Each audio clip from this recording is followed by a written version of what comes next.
nimekuita hapa kama mpangaji wangu na huu mwezi wa kwanza huu naona mambo hayako vizuri kabisa. Kwa sababu gani?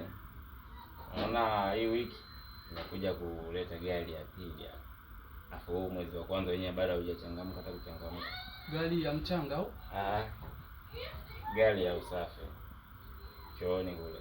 Naona choo kinajaa, yani kila baada ya muda kidogo, yani tangu umehamia hapa sielewi changamoto iko wapi. Kwa sababu mwanzo sikuwa naona changamoto kama hizo. Sasa sijaelewa kwamba yani kuna utaratibu gani labda unao wewe. Kwa hiyo unamaanisha kwamba sisi tunakunya mavi mengi kuliko wapangaji wengine wote? Sijamaanisha hivyo, ila tu kwa sababu ni nyumba yangu binafsi, kwamba huu mwezi si kodi yako inaisha.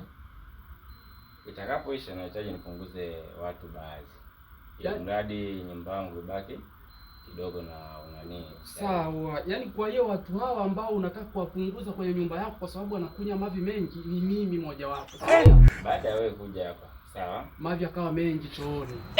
Yaani wewe usifikirie vibaya. Ukamoja kwangu kwa sababu mimi ndio ninayeongeza kinyesi kule chooni. Yaani mimi sikumaanisha kwamba mazingira yako labda wewe ndio unafanya hivyo, ila tu kutokana na mazingira yaliyopo hadi sasa hivi naona tu nipunguze wapangaji kwa sababu mazingira yake hayako sawa.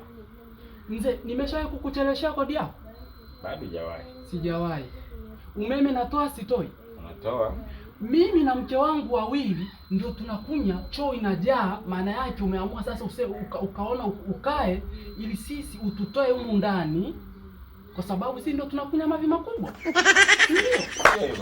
Mke wangu. Njoo usikize kesi huko. Njoo iona. Jamani, nimeshakaa nyumba na nyumba, siwe kuona maajabu kama ndio nakuja kuona maajabu ya kwanza. Jamani, sio hilo. Njoo. Yaani ni kutokana na mazingira mliopo. Unamsikia huyu baba mwenye nyumba? Alichokuja kukisema hapa. Tunakunya, tunajaza choo, inabidi tutoke. Kumaanisha hivyo. Unasikia mama? Kumaanisha hivyo. Tatizo ni kwamba tangia mmehamia hapa, mazingira yake yamebadilika. Hii nimetimiza gari ya pili nakuja kufanya usafi hapa chooni. Yaani usafi mwenye nyumba, nyosha Kiswahili. Usafi huo usafi gani? Wewe mwenye nyumba, sina baba mwenye nyumba. Unavuta mavi. Mavi? Kwa sisi ndo tunakunya mimi na mume wangu. Shangaa. So tatizo ni ishi kwamba imekaa hivyo kwamba tangia umehamia hapa.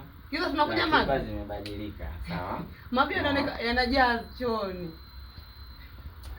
Sema kifupi kwamba nahitaji nibadilishe mfumo wa nyumba yangu, sawa? Kwa sababu ni nyumba yangu, sipangiwi na mtu, si ndio?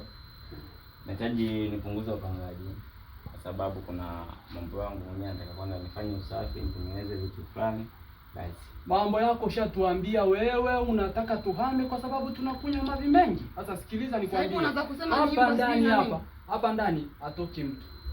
Tuhame twende wapi? Atuhame. Mume wangu kwa nini ingia zurule? Baba wangu. Sasa nyumba yenu, nyumba yangu. Hata kama nyumba yako ndio utuambie tunajaza mavi. Tunajaza mavi mwenye nyumba. Wewe baba wewe. Tumekaa maeneo Temeke huko, Tandika, Tandale, Mbagala, si tumekaa. Sio tatizo. Yaani ishi kwamba nahitaji nibadilishe mfumo wa nyumba yangu. Basi. Mume wangu tuingie ndani. Wenda nakunya kweli. Kwa nyumba toka hapa mlangoni kwangu naleta kizunguzungu. Sawa.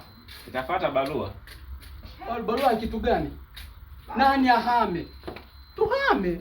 Kwa nyumba gani ulionao? Nyumba kibanda. Tunaenda polisi mume wangu. Twende polisi kufanya nini na wewe na tuingie ndani huko?